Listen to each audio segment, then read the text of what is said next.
We're here in the Bitcoin.com mobile studio. That's the Bitcoin.com mobile studio. Buy, sell, trade Bitcoin at Bitcoin.com. That is Bitcoin.com.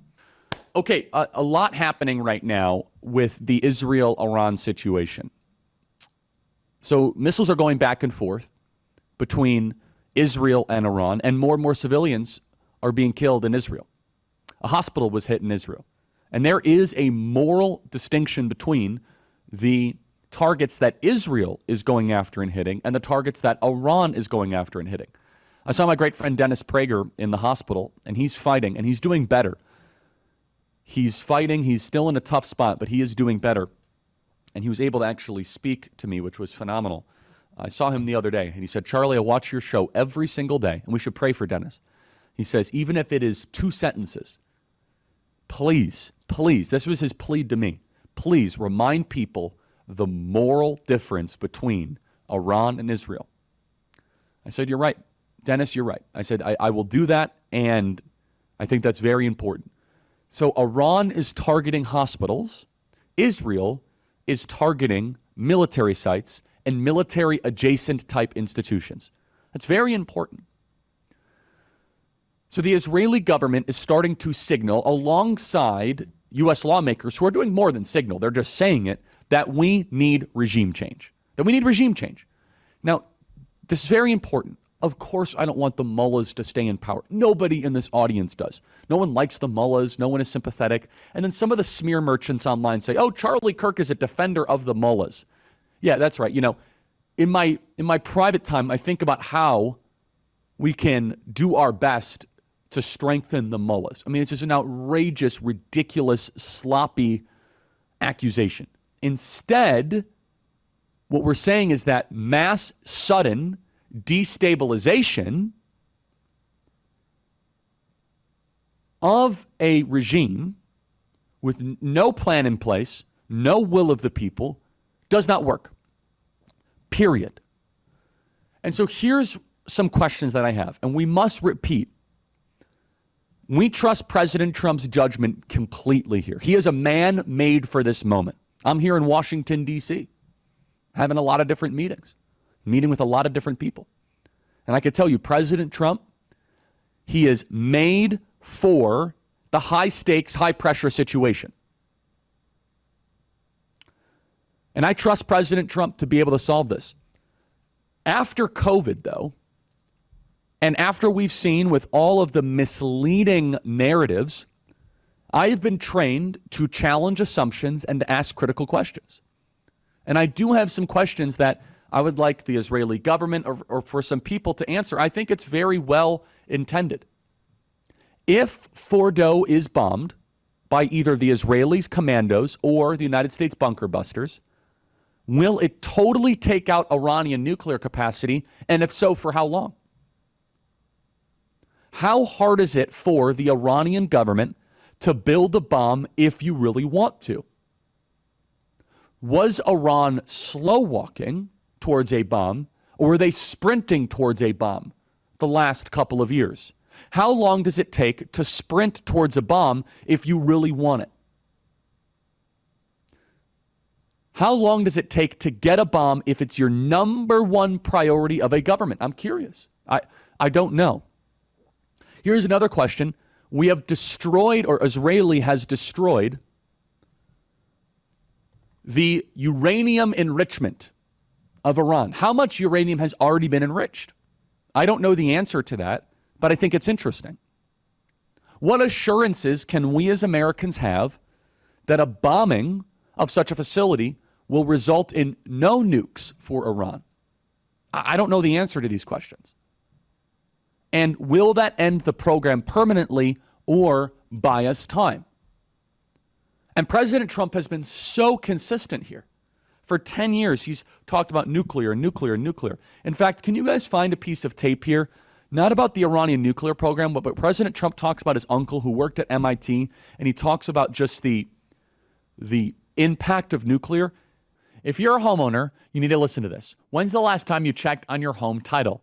That's the legal proof that you own your house. If you're like me, the answer is never. The problem is, in today's AI and cyber world, scammers are stealing home titles, and your equity is the target.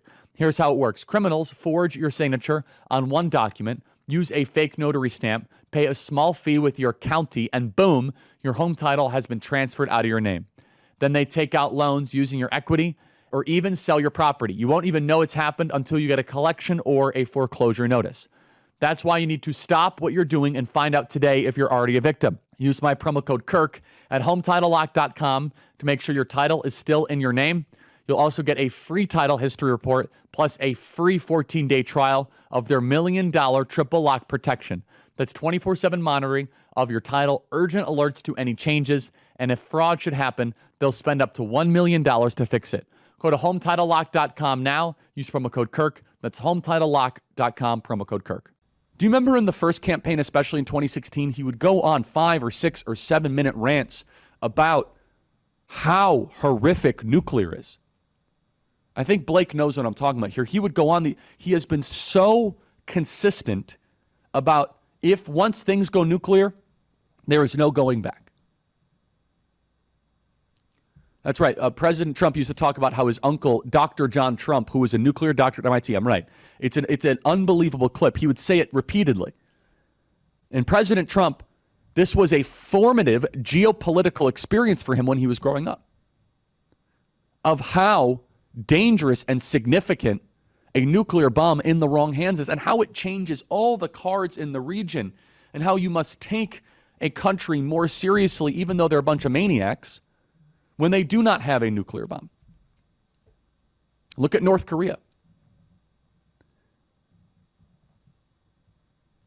Some people I talk to on the street and in the grassroots have the impression, and I don't know if this impression is true or not, that bombing Fordo will be a permanent setback for the Iranian nuclear program, that it's gone forever.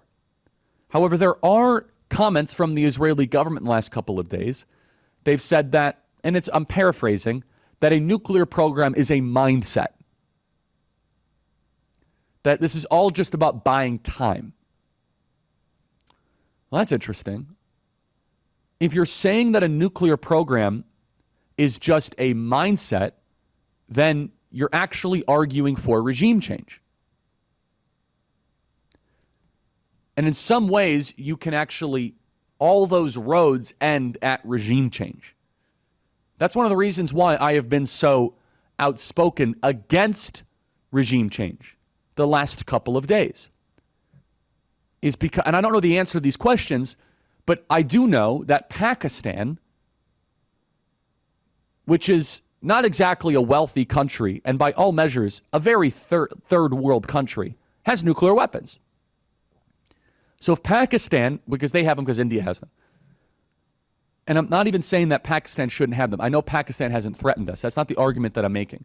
The argument I'm making is that if a country wants to have nuclear weapons, it appears that you can actually get to nuclear weapons. And that it's not just a technical capability argument. It's that if a government really wants them and they have the intentions to get them, the evidence shows that they can get them. Therefore, does that beg the question for the removal of a regime? Do all of these arguments and all of these roads lead to regime change? And I do want to say, though, we started the argument about a week ago saying that some people were saying this is Israel's war, just let them bomb nuclear targets and get out. Why is it that some people are now saying, well, now we need to bomb the Ayatollah because the Ayatollah is actually the nuclear program? Those are two different arguments, actually. Now, they'll say they're the same argument, which actually, bizarrely, it is the same argument, but it's actually very different. Because a nuclear program will continue to be alive as long as a government wants a nuclear program. Because in the modern era, even a poor country that can put all of its resources together can get at least in the process towards a bomb. And I guess my question is, how many of you in this audience want to believe that it could be taken out solely from the air, when is there a reality that it actually only gets changed when the regime gets toppled over? And that's when we're getting into highly risky, very, very dangerous grounds. When we are starting to get into terrain where we want to, as a Western nation, impose and displace and have a regime change war. Now, if the Persian people want to rise up and exercise self-determination and they want to take back their government, we'll be the biggest cheerleaders for them. Of course we will. It's not even a question. In fact, I might even entertain, okay, you can offer internet service. You could do a little bit of nudging type stuff. If you're seeing the demonstrations are not radically Islamic, by the way. These are prudent decisions. But to do what Lindsey Graham is saying, and saying that we have to go take out the Ayatollah, bomb the oil fields, take out the electricity, and just do complete regime change by force, I'm sorry, look at Libya. And there is another component here that people are missing. Why do you think Iran is holding on to their nuclear weapons so much? It's actually not in their best interest. Well, it actually is. There is one major reason why Iran refuses to give up their nuclear program voluntarily. You know why? Libya. I'll explain more in a second. But first, play cut 374. I had an uncle, a great professor at MIT for many years. We used to talk about nuclear a lot. He understood nuclear very well. And even then, that was many years ago, my father's brother, Dr. John Trump, and I think he was the longest serving professor in the history of MIT. I think 41 years, very smart. We used to talk about nuclear, and he used to talk about the power of nuclear, and I'd say, Uncle John, you're not. We're a briefcase, the size of a regular briefcase would do damage to, I don't even want to discuss.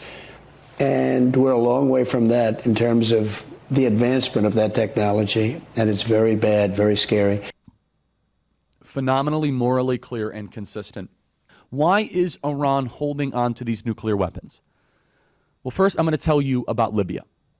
Remember with Muammar Gaddafi, which, by the way, was regime change thanks to Hillary Rodham Clinton and the entire U.S. State Department, one of the greatest failures in the Middle East, and Libya is still in civil war. And Libya was in revolt at the time, but Gaddafi voluntarily gave up his nuclear program. Gaddafi voluntarily gave up his nuclear ambitions. And what did that result in? That resulted in him being literally sodomized and thrown in the streets.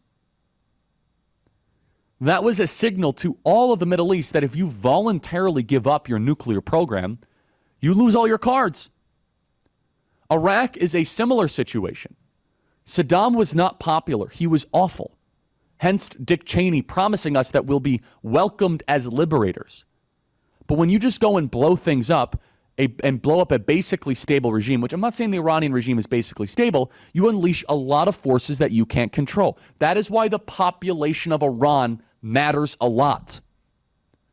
There's no clear popular legitimacy for whatever replaces it. Any outsider regime usually involves installing exiles from abroad who often prove really unpopular with the natives, like the Shah was. And that happened in Iraq big time. And Iraq has several different ethnic groups. And again, if the people of Iran want to have a bottom-up revolution and Persia wants to be Persian again, great, fine. But Iran is holding on to their nuclear weapon because they've looked at Iraq and Libya. They say, oh, really? You must be a sucker to want to give up your weapons of mass destruction. Look at Libya. You give up your program voluntarily, you go get sodomized because we lied to Gaddafi. We told Gaddafi, you give up your nuclear weapons and we're going to be fine. Oh, instead it's, oh, you give up your nuclear weapons and you're going to go get sodomized. Secondly, it's one of the few rallying cries that Iran has to maintain legitimacy. This is from Sean Davis. When the U.S. government and NATO helped overthrow Gaddafi and destroy Libya after he voluntarily gave up his weapons of mass destruction in good faith, they communicated to every regime on earth to never give up their weapon programs and never negotiate with the United States. that one act did more to set back non-proliferation than potentially any single moment in modern history. Iraq showed that American intelligence was not to be believed. Libya showed that America and NATO were not to be trusted. And Afghanistan showed that America was not to be feared. It's beautifully said. Any of the disagreement that you're seeing right now is the fruits of a 30-year failed neoconservative project. And we are reckoning with those mistakes now, and those forces are still on the Hill, like Lindsey Graham and James Lankford, calling for a regime change war. Because then once you have regime change, you break it, you buy it.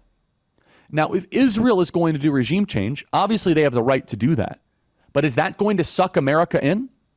If Israel does regime change, what's next? Who's going to take the refugees? How many refugees will there be? What happens if a worse leader takes over Iran? It's a real question. What happens if you have a more charismatic leader that now has 2,000 ballistic missiles and that leader says, I want to bomb in 6 months? What do we do then? This is why how President Trump is handling it is perfect. You do not know what President Trump is going to do. And let me kind of cue you in on something. The unpredictability is the point. The fact that I don't know and you don't know and Iran doesn't know is the greatest power he could possibly exercise over these maniacs. The fact the U.S. military could blow Tehran to smithereens and he's saying, get out of Tehran now, woo, that's power. And President Trump means it when he says it. And President Donald Trump is balancing all of these things, and he and only he is positioned to be able to solve this problem. He has earned our trust, and we should continue to give it to him.